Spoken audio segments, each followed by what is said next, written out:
The Islamic Society of the University of Stellenbosch presents Gateway to Ramadan.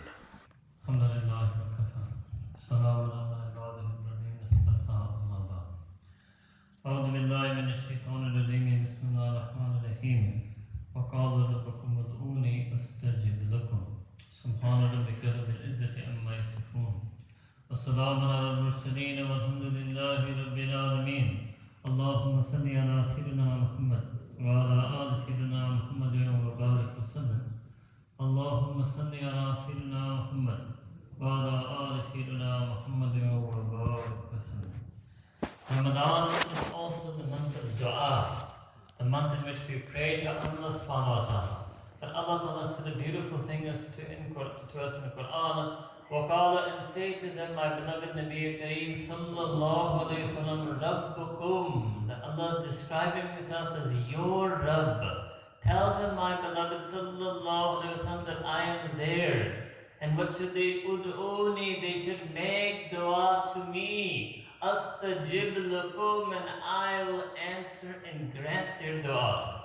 This is the special part of the Abd-Rabb relationship, that we call upon Allah Ta'ala, beg Allah Ta'ala, plead to Allah Ta'ala, and Allah Ta'ala hears and answers and grants every one of those du'as and wishes. This is one of the most beautiful expressions in Qur'an.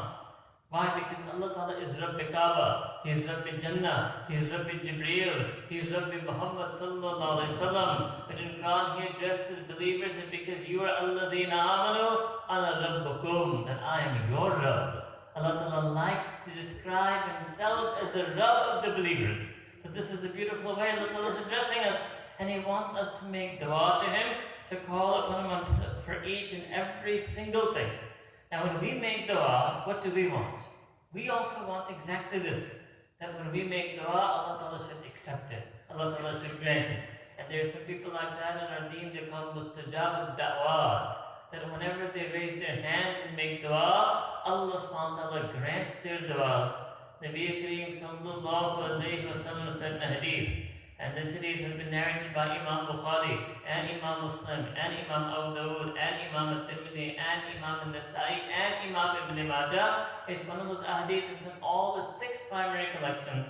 What does he say? The Prophet sallallahu alayhi wa sallam said, Inna min ibadillah, that indeed there are some people from the slaves and servants and lovers of Allah subhanahu wa ta'ala, law aqsama alallahi la abarrahu, that if they were to take a statement, make a dua, and take the name of Allah ta'ala, la abarrahu, Allah ta'ala will certainly fulfill and grant their statement and dua. There are people like that. Allahu Akbar. Subhanallah. They speak and they take Allah's name, and Allah Ta'ala makes their words into a reality. Oh, but these people are mustajab dawat. And my own Shaykh, his Shaykh, Hazrat Ghulam Habib Rahmatullah, he used to say something even more, that there's an even deeper people, and they are those people whom Allah Ta'ala loves them so much, that even before they speak, even before they raise their hands in dua, Allah Ta'ala grants the silent, unspoken wishes in their heart. That's how much Allah Ta'ala loves them. And you will be amazed that sometimes in an ordinary believer's life we experience this. Sometimes you say that in my heart I wanted something. And even before I made dua to Allah Ta'ala, Allah Ta'ala made that happen. Allahu Akbar Kabira. And then there's some things, even another level than this, that even before the person made the dua with their tongue, even before they had the opportunity, chance to wish for it in their heart, even before that Allah Ta'ala gave it to them. And the greatest gift of like that kind, the greatest gift of that kind is our own very Imam. Me and you, 99% of us here today, we didn't make dua to have Imam. We didn't even have this wish in our heart that I want to have Imam. Before we made dua for it, before we wanted it, Allah Ta'ala gave it to us. So that Rabb who gave us our very Imam, the spiritual life of our heart, the belief in Him and beloved Nabi Kareem sallallahu alayhi wa sallam, without us asking for it, without us even desiring it. So then what is there in the world that Allah Ta'ala could not give us? Because Iman is the greatest treasure. Iman is the most valuable, priceless thing. So all of us would want to become mustajab dawat. But how does this happen? Because outwardly people say, no, I make dua, but Allah doesn't grant it. I ask things and they don't happen. So what's the reason? There are a few reasons for this. One reason is that until and unless we obey Allah Ta'ala entirely, Allah Ta'ala is not going to grant our du'as entirely. But when we have 100% taqwa, when we always listen to Allah, Allah Ta'ala will always listen to us. And if we sometimes listen to Allah subhanahu wa ta'ala, well then Allah Ta'ala will sometimes grant us the dua the way we want. So this is a major reason. Now what happens, why is the du'as of Ramadan so accepted? This is the hidden reason. Generally, yes, because it's the month of mercy, but for another reason, that every day we listen to Allah, because every day we fasted, that every day we obey, every day we listen to Allah Ta'ala. So this is why you in your own heart will feel that my du'as are more accepted in this month of Ramadan. Because when you are obeying Allah Ta'ala, you feel closer to Allah Ta'ala. Then you have more yaqeen, more tawakkul, more certainty, more trust and dependence on Him. And when you disobey Allah Ta'ala, you yourself will start to feel distant. You'll be more skeptical of your own du'as being accepted because you know that how can I expect my Rabb to grant my du'as and listen to me when I know myself I wasn't listening to Him. And in Ramadan you will have great hope. You will have great hope, pure hope in the pure mercy and pure forgiveness of Allah subhanahu wa ta'ala. So this is why this month of Ramadan is also the month of dua. Then in the Quran Allah Ta'ala mentioned another type of person whose dua He accepts. So the first verse was general, that call upon me, astajib lakum, I will grant your dua. But there's a special type of person. Then who is it that can answer the call of the mudtar when that mudtar comes upon Allah? What does mudtar mean in Arabic? Mudtar can be many meanings. The first meaning you can say is that person who is distressed, that person who feels hopeless, that person who sees no other avenue. Because most people are like this. First they try to solve the problem themselves. Maybe they try to talk themselves out of the problem. Maybe they try to buy themselves out of the problem. Maybe they try to work themselves out of the problem. They use strategy. Maybe they consult others. They get advice from others. So this person who has tried every single method and means, all of the asbab, the processes Allah has put in this world, and he can't get himself out of this problem. And now he turns to Allah Ta'ala as his ultimate last resort, his final plea. This person is called Mudtar in Quran. So Allah Ta'ala then means, and you would translate it that way, then who is it that listens to the one in distress? Who is the last resort, the final resort for those who call upon to Him? It means it's Allah. It's Allah subhanahu wa ta'ala. So this is another beautiful thing, that people who are in a state of desperation, this level of distress is up to the state of desperation. Some people understood that this verse in the Quran, this word muttar, it only means the poor and the needy and the hungry. It can mean that, right? The poor, the needy and hungry, but it can also mean any one of us. But still in this month of Ramadan, Allah Ta'ala gave us a special nisbah, a special connection, relation, affinity to those who are like this. Because we also feel a little bit of ittirar, a little bit of distress because of the fast. Because we do get a little bit of hungry, we do sometimes feel a bit of thirst, we do feel a bit of tiredness. So this is another reason why Allah Ta'ala accepts our du'as even more in this month of Ramadan. Then another meaning of this word muttar is that person who is oppressed, the madloom, the person who somebody has done wrong to them. That wrong may have done by somebody who is close to them. They may have been betrayed by somebody known to them. They may have been victim of some disloyalty, some fraud, deception. They may be in some conflict zone. They may be a refugee. They may be homeless. They may be war-torn, war-ravaged. They're muttar, they're mazloom. This person's dua is also accepted by Allah subhanahu wa ta'ala. And then you will translate it this way. And whose dua does Allah Ta'ala accept? Whether they're the mu'mineen of Sham, or the mu'mineen of Palestine, or any of the mu'mineen in so many parts of the world who are oppressed, only and only Allah is their ultimate, final, true hope and resort. Then there's another meaning of this word.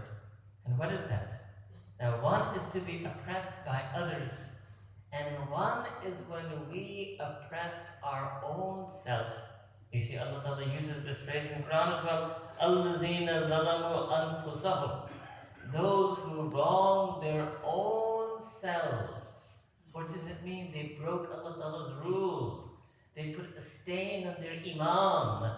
They broke their haya. They cast lustful glances. They allowed themselves to get angry. They got angry at their wife, who was their loyal, loving companion, over a small thing. So they harmed their own heart. They did zulm on their own self. So some of us fall in that category. That 11 months, actually, I myself have been my own worst enemy. Allah Ta'ala gave me everything. Allah Ta'ala gave me every bounty and blessing. He gave me the gift of Iman. He gave me a comfortable life. He gave me food to eat. But instead of doing shukr and being appreciative and grateful to Allah subhanahu wa ta'ala, sometimes I would use those very same bounties and blessings that He gave me, sometimes I would use them in disobedience. Sometimes I disobeyed Allah in my own house, under my own roof. So what is your house? It's that one place on earth that Allah Ta'ala has put that roof over you. But we find many people, that's what they do. That are in the privacy of their own home. And when they're alone, that's when they commit a sin. So this person is also Mazloom. But if nobody else is Mazloom, nobody else oppressed him, he oppressed his own self. الَّذِينَ ظَلَمُوا أَنفُسَهُم. They wronged their own selves. So what happens in Ramadan? A person starts feeling it. They start realizing that, Ya Allah, what have I been doing all this time? What did I do to myself? What have I done to my heart? What have I done to my iman? Now that I'm fasting and praying, Tarawih, a whole new world is opened up to me, and I realize what I should have been all along. So then they feel that they're Muslim of their own nafs, and they make dua to Allah subhanahu wa ta'ala this month, and they ask, Ya Allah, forgive me for my sins. Simply speaking, what does it mean? They say, I'm oppressed by my nafs. I was a victim of my nafs, or I was a slave of my nafs. I was a creature of my nafs. I was completely submitting to my nafs.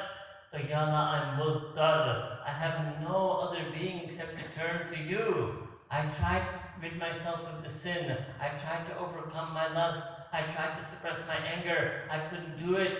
Now Ya Rabbi Kareem, it's Ramadan, and I'm fasting and tasting the sweetness of Iman. So now Ya Rabbi, I turn to you, and I ask that you rescue me from my nafs once and for all. This is another way to make dua. There was one great Shaykh, Waliullah, Khwaja Azizul Hasan Majzoob Ramdane, and he happened to also be a poet. I'll explain to you in English. He said a beautiful poetry, and I'll say this poem and then pause for those who wish to leave can go, right? So he said a beautiful poem. He said that if you find that your nafs keeps you busy in sin, and then you make tawbah, but again your nafs brings you back into sin, and you make tawbah, and again your nafs brings you back into sin, he said you should never give up and you should never lose hope. And the way he explained it, he said, imagine that you're a prisoner and you're in the cage of your nafs, but you should keep rattling the door, keep shaking the cage with the hope that Allah Ta'ala will accept this wish of yours to escape your nafs. And if you keep rattling, although you don't have the ability to break free of your nafs, but you keep rattling, keep shaking, keep trying to break out, one day Allah Ta'ala will send His mercy, His rahmah, karam on you, and He will open the door and let you out of the jail of your nafs. The best chance we have for that to happen is this month of Ramadan. Because we left even halal things for Allah subhanahu wa ta'ala, food and drink and lawful relations. So we make dua that, Ya Rabb, when you gave me this ability to leave halal things for you, Ya Rabb, I ask that you make me strong enough to leave all the haram things for you. May Allah Ta'ala accept this niyat from us. May He make it truly a month of dua for us. So this was the part 1. In part 2, we will give you some tips on how to make dua to Allah subhanahu wa ta'ala. But we will pause because there are some people who will need to rest and who will be tired. And we love everybody equally, whether you sit or whether you leave, and we understand equally whether you wish to stay or go. So we give a small intermission. Come on.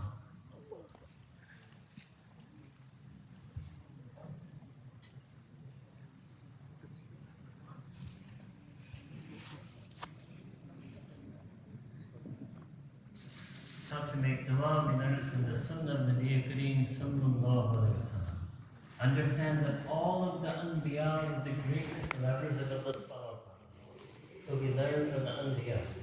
I would say if you wrote a beautiful book, it's another one, but inshallah there's a group who's translating into English.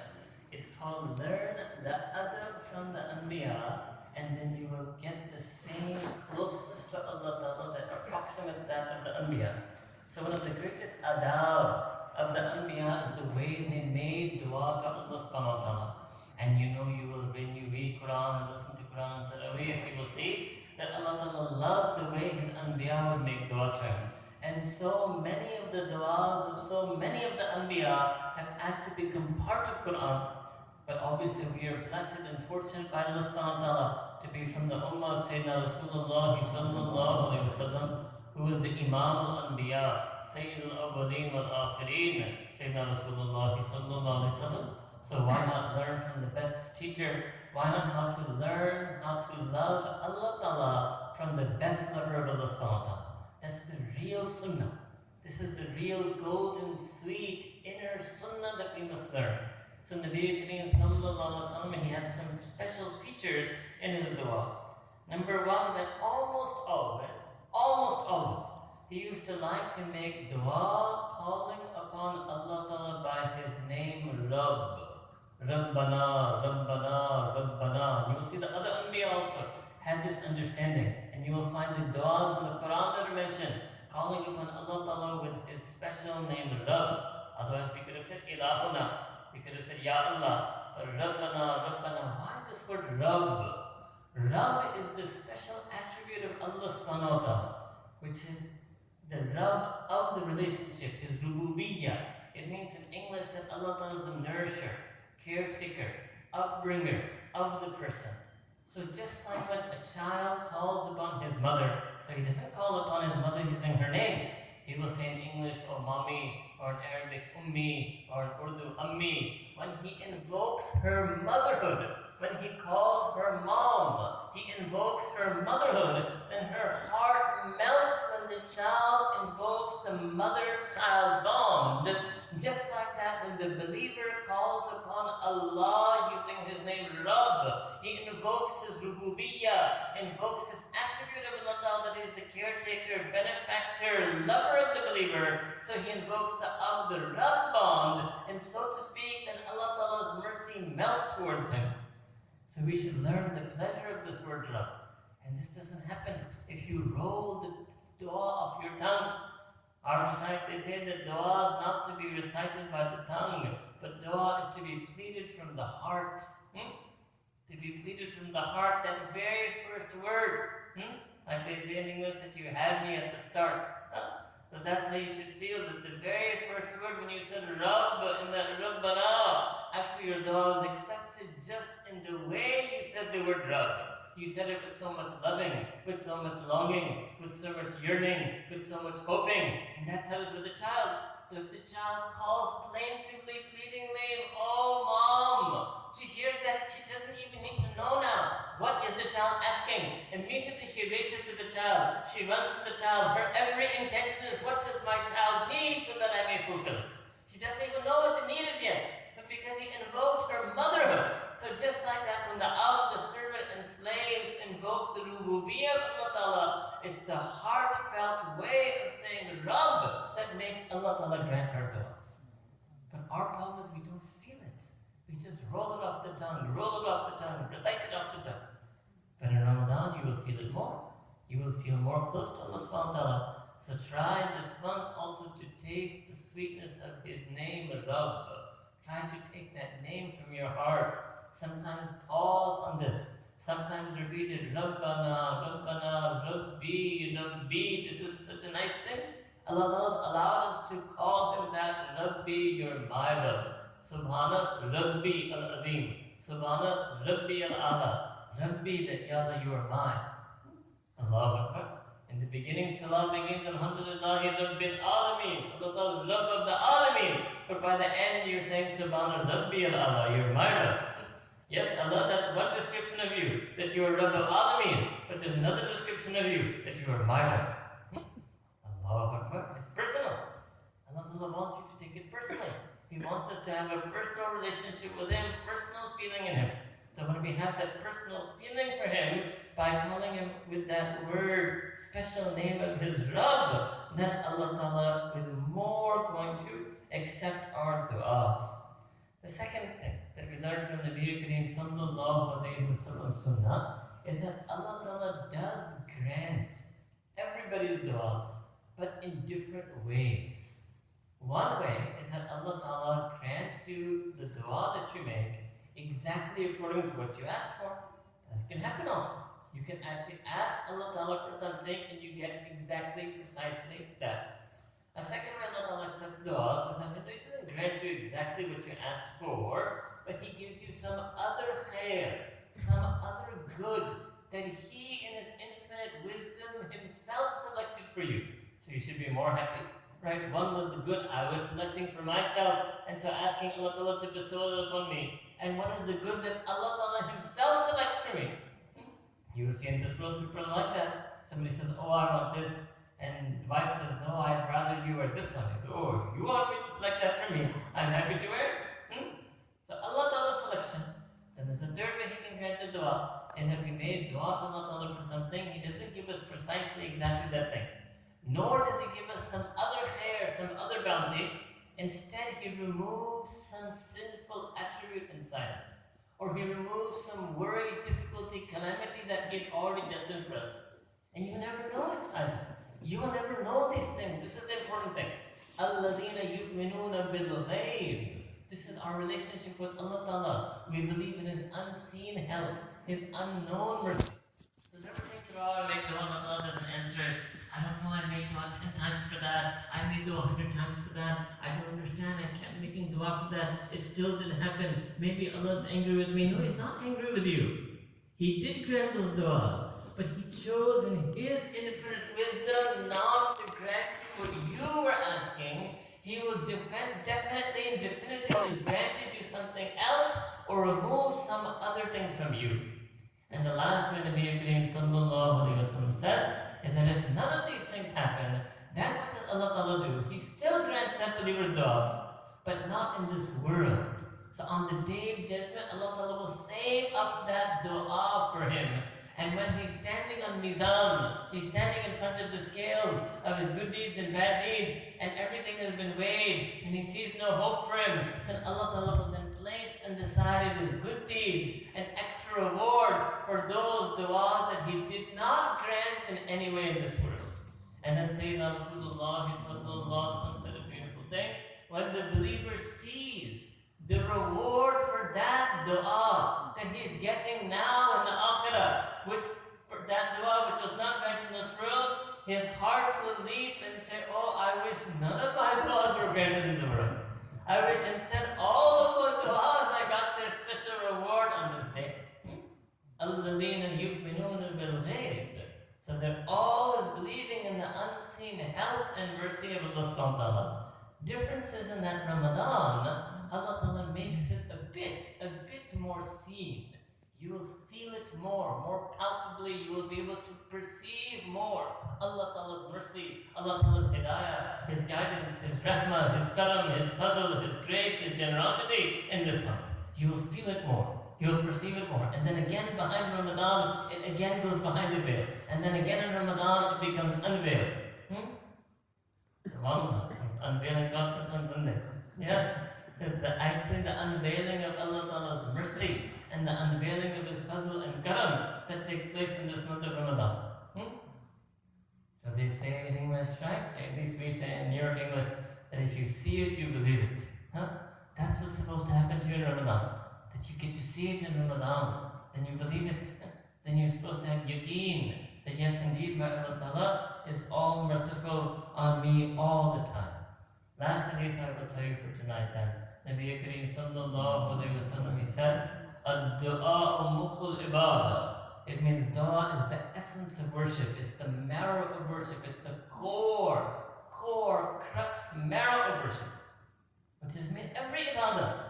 Every ibadah is nothing other than an offering to Allah Ta'ala. Is a plea to Allah Ta'ala. In Urdu language we call it sada. It means in English you would call it supplication. In Arabic we call it munajat. It's a plea to Allah subhanahu wa ta'ala. Every ibadah. That's why we've observed many of our mashayikh, anytime they make any ibadah, they always try almost always, to make even a short dua afterwards. What does it mean? So you recite Quran, when you're done reciting Quran, make a short dua for yourself. You pray salah, make a short dua for yourself. You made some dhikr, make a short dua for yourself. Make dua. Because every ibadah was the asl of every ibadah was dua. And you will feel more certain in the du'as that you make, which you make after ibadah. So try to get in this practice in this month of Ramadan. Alhamdulillah, all of you will be reciting more Quran, praying more salah. Make more dua. Make dua after each and every one of these ibadat. And one very important dua to make at these times is, Ya Allah, accept this from me. Allah Ta'ala, help me continue it. Ya Allah, you, out of your own blessing, you allowed me to read Quran al-Kareem in Ramadan. When you close it, Ya Allah, let me always be one of your reciters of Quran. Ya Allah, put love for Quran in my heart. Ya Allah, make me addicted to Quran. Ya Allah, take me off from every other high. Grant me the high of Quran al-Kareem. You will feel more making that dua fresh after reading Quran.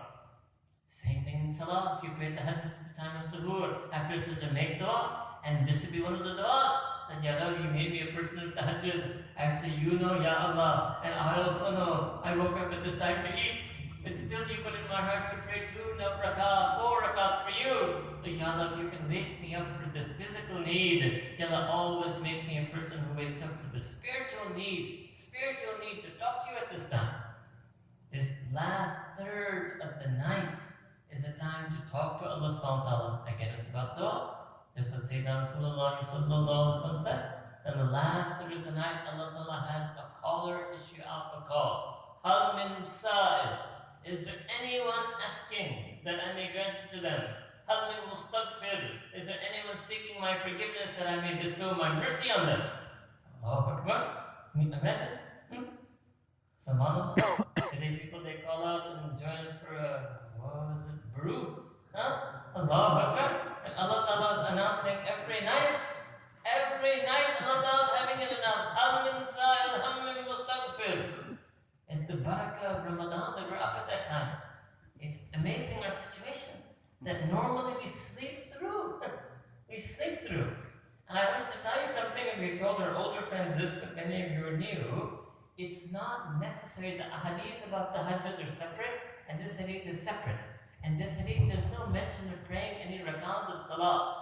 The last third of the night is a time of acceptance of dua. What does it mean? That even if you lie in your bed and you happen to wake up at that time, you can actually do this. You can set the alarm, wake up in bed, lying, make dua to Allah Ta'ala, and then wake up at the second alarm for Fajr Salah. If you're not strong enough yet to wake up and get up and pray tahajjud, if you roll around in bed, if you happen to be awake in any way, shape, or form of wakefulness, in the last third of the night, you should make dua to Allah subhanahu wa ta'ala. It should be your passion that I have to be there. I have to at least make one dua. And sometimes there are people that come to us and ask, can you make dua? So if I don't normally do this, but if I was to ask them, the first tell me, have you been making dua for yourself in the last third of the night? If you haven't been making dua for your own self, at that time when Allah Ta'ala has said He will grant your du'as, so why do you expect me to make dua for you? And in Ramadan you will get this also. SubhanAllah. So many things we get in Ramadan. So we make dua that Allah Ta'ala accept all of our du'as. We make dua that Allah Ta'ala make us a person of dua. You should become regular in dua. Everything you should ask from Allah subhanahu wa ta'ala. Nabi Kareem sallallahu alaihi wasallam said that when a person's shoelace snaps, shoelace. What does it mean? Something you can fix yourself 100%. You have 100% ability to fix it entirely. You don't need any divine help or assistance. But in the Kareem system, still you should return to Allah Ta'ala. That means how much Allah Ta'ala wants us to turn to it. How much does Allah Ta'ala wants us to turn to it? Allahu Akbar Kabira. So become a person of dua. Make it your habit to make dua. Make it your passion to make dua. Make it part of your attributes, that you always turn to Allah Ta'ala, you always call upon Allah subhanahu wa ta'ala. Make dua at suhoor and make dua at iftar. 30 suhoor, 30 iftar. These are 60 granted, accepted du'as by Allah Ta'ala in Ramadan. Allahu Akbar. It's a month of dua. Spend time. 3 minutes, 5 minutes, 7 minutes, 10 minutes. Let yourself linger in dua. Let yourself lose yourself in dua. And while you make dua for every one of your legitimate worldly needs, and while you make dua for any one of your worldly family members, you should also make another dua. And that dua is that, oh Allah, yes, I've asked you in my life before for wealth, for sustenance, for job, for spouse, for children, for health. Ya Rabbi, tonight I ask you for you. Allahumma inni as'aluka minka iyyaka ya Allah. That Ya Allah, tonight I ask of you only you. That I want you. This is my dua. I want me to be yours. I want you to be mine. I want to be your lover. I want to be your beloved. I want it to be close to you, to be near to you, to be dear to you. This should be one of the main du'as you make all the time.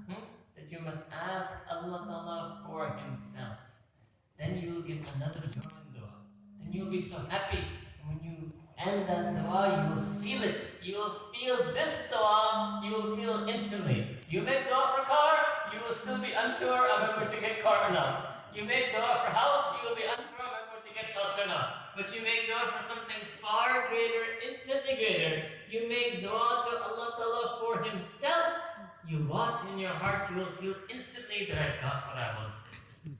I got that love for Allah Ta'ala. I got that respect with Allah Ta'ala. I got that closeness to Allah Ta'ala. This is a major dua you should ask. May Allah Ta'ala accept this need from us. May He make us people of dua in Ramadan. Wa akhiru da'wana. And alhamdulillah rabbil alamin. Make dua subhanallah min Allahumma salli ala sayyidina Muhammad wa ala ali sayyidina Muhammad wa barik wa sallim. ربنا ظلمنا أنفسنا وإن لم تغفر لنا وترحمنا لنكونن من الخاسرين. ربنا يا Allah, you are our Rabb. You are a kind, generous Rabb. You are our nourisher, sustainer. You are a provider, not bringer. You granted us each and every bounty and blessing from the moment we were born. ظلمنا أنفسنا. Ya Allah, we have wronged our own selves, oppressed our own hearts. We allowed ourselves to betray you. We missed so many prayers. We broke other people's hearts. We had so much betrayal, so much disloyalty, so much deception, so much fraud. Ya Allah, this is the month of Ramadan, the month of your mercy, the month of your forgiveness. Ya Allah, send your rahmah on us, send your maghfirah on us. Forgive us for all the sins that we ever did. Take away the gap that is between us and you because of our sin. Become near to us again. فَإِنِّي قَرِيبٌ again. وَنَحْنُ أَقْرَبُ إِلَيْهِ again. Ya Rabbi Kareem, let us taste the sweetness of Iman, the joy of Iman, the haqiqat of Iman. Ya Rabbi Kareem, the same way that you and you alone enabled us to stay away from food and drink in your name. Ya Rabbi Kareem, enable us to fast from every sin for your sake, fast from every ghaflat for your sake, stay away from every idle pastime for your sake. Ya Rabbi Kareem, the same way that you brought us into the masjid over and over again, so many times a day in this month. Ya Rabbi Kareem, keep our hearts attached to the masjid, keep our foreheads on the masjid. Ya Rabbi Kareem, accept us for salat and jama'at in the masjid. Ya Allah, Ya Rabbi Kareem, we too have a great hope, Ya Rabb, that in this month we will get you, that you will become ours, that you will become yours. This is our dream, Ya Rabb. Up to now we were not able to become your true slaves, your obedient slaves. But Ya Allah, we beg you of this on this night. Make us into your true slave, your obedient slave, your loyal slave, your loving slave, your beloved slave. And Ya Rabbi Kareem, grant us your love, Ya Rabb. Grant us your qurb, Ya Rabb. Grant us your nisbat, Ya Rabb. Grant us the nur of your rahmah, Ya Rabb. Ya Rabbi Kareem, send every single bounty, blessing, and mercy on our heart. Purify our of its sins. Fill our heart with your love. Soften our heart towards the deen. Fill our heart with worship. Make us strong mu'mineen again. Make us muttaqeen mu'mineen. Salihin mu'mineen. Dhakirin mu'mineen. Ya Rabbi Kareem, I ask that you put barakah in all of the homes of the people who are here. All of those who are listening, wherever they may be in the world. Ya Rabbi Kareem, put barakah in their time. Barakah in their health. barakah in their rizq, barakah in their wealth, but most of all, Ya Rabbi Kareem, put barakah in our deen. Let each and every fast transform us, let each and every salah move us, let each and every verse of Quran change us, let each and every teaching of Nabi Kareem sallallahu alaihi wasallam inspire us. Let Nabi Kareem melt our hearts to the deen, connect our hearts to the deen, join our hearts upon the deen, accept each and every one of us with the khidmat of deen, dawah of deen, service of deen. Ya Allah, Ya Kamal Rahimeen. Ya Rabbi, make dua for the ummah, Ya Rabb. Send your rahmah on the ummah, maghfirah on the ummah, inayah on the ummah, bestow your reliance on the ummah. We make dua for all of the poor, oppressed, needy, downtrodden of the ummah, all of the lonely hearts of the ummah. Ya Rabbi Kareem, send your special dua on them. Ya Rabbi, make dua for all the widows of the ummah. We make dua for all the divorcees of the ummah. We make dua for the single mothers of this ummah. Ya Rabbi Kareem, we make dua for the middle-aged unmarried women of this ummah. Ya Rabbi, their companion, Ya Rabb. Send your own comfort to them. Ya Rabbi, protect them from the wiles of creation. Protect them from the deceptions of creation. Ya Rabbi Kareem, we ask that you preserve each and every one of our haya. Preserve our modesty, Ya Rabb. We want to be pure for you, chaste for you, modest for you, true to you. Help us, Ya Rabbi Kareem. Guide us, Ya Rabbi Kareem. In the barakah of this month of Ramadan, make each and every one of us pillars of haya, paragons of haya, embody haya. Grant all the women who are listening a haya that resembles Sayyidina Maryam radiallahu ta'ala anha. Grant all the men who are here are listening a haya that resembles Sayyidina Yusuf alayhi salam. Ya Rabbi Kareem, help us, Ya Rabb. Forgive us, Ya Rabb. Guide us, Ya Rabb. And Ya Rabb, we ask that you grant and honor all of the heartfelt du'as of those who are here or listening. Answer the silent pleas in their heart, the secret wishes in their heart, the dreams that they have for their deen, the wishes they have for their children, the hopes they have for akhirah. Grant them all, Ya Rabbi Kareem. And all the du'as that Sayyidina Rasulullah sallallahu alayhi wa sallam made for this ummah, and accept all those du'as on our behalf. For we are His ummah. Accept those du'as for us. Accept those du'as from us. And Ya Rabbi Kareem, we ask that you accept from our heart the true, genuine salawat on Nabi Kareem sallallahu alayhi wa sallam. Allahumma salli ala Sayyidina Muhammad wa ala ali Sayyidina Muhammad wa barik wa sallim. ربنا تقبل منا إنك أنت السميع العليم وتب علينا إنك أنت التواب الرحيم وصلى الله تعالى على حبيبه سيدنا محمد وعلى آله وصحبه أجمعين برحمتك يا أرحم الراحمين. Yo. Muslim Mufti